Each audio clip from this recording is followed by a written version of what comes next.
আসসালামু আলাইকুম। ফারজানা কবির ফ্যামিলিতে আপনাদের স্বাগতম। শুটকি দিয়ে সবজি রান্না। শুটকি দিয়ে এভাবে সবজি রান্না করলে সবাই আপনার ফ্যান হয়ে যাবে, আর যারা শুটকি খায় না তাদের কথা আলাদা। চলুন দেখি, গরমকালে যেসব সবজি আছে সবই মোটামুটি রাখার চেষ্টা করেছি। সবজিগুলো ভালোভাবে ধুয়ে নিব। সবজিগুলো আস্ত ধুয়ে তারপরে টুকরো করে নিয়েছি। বরবটি আলাদা রেখেছি, কারণ বরবটি সিদ্ধ হতে বেশি সময় লাগে না।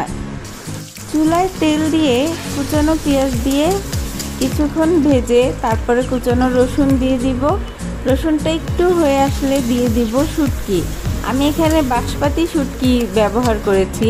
যেহেতু শুটকি দিয়েছি তাই অল্প একটু আদা রসুন বাটা দিব, আর দিব হলুদের গুঁড়া, আর অল্প একটু পানি দিয়ে মরিচের গুঁড়া ধনিয়ার গুঁড়া দিয়ে নেড়ে ঢেকে দিব। এই সবজিতে কিন্তু নোনা ইলিশ ব্যবহার করলেও অনেক বেশি স্বাদ হয়।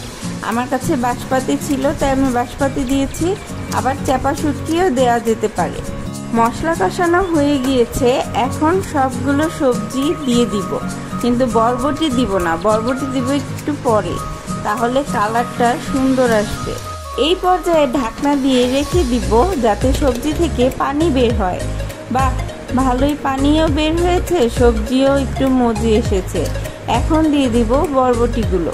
বরবটি দিয়েও ঢাকনা দিয়ে কিছুক্ষণ রেখে দিব। যারা নিয়মিত সবজি খায় আর সবজি খেতে খেতে মুখ ফিরে এসেছে তাদেরকে এইভাবে সবজি রান্না করে খাইয়ে দেখুন, আপনার প্রশংসা তো হবেই, তারাও চেটেপুটে খেয়ে নেবে। সবজির তরকারিটি একটু ঘন ঝোল ঝোল হবে, তাই এই পর্যায়ে আমি একটু পানি দিয়ে দিব।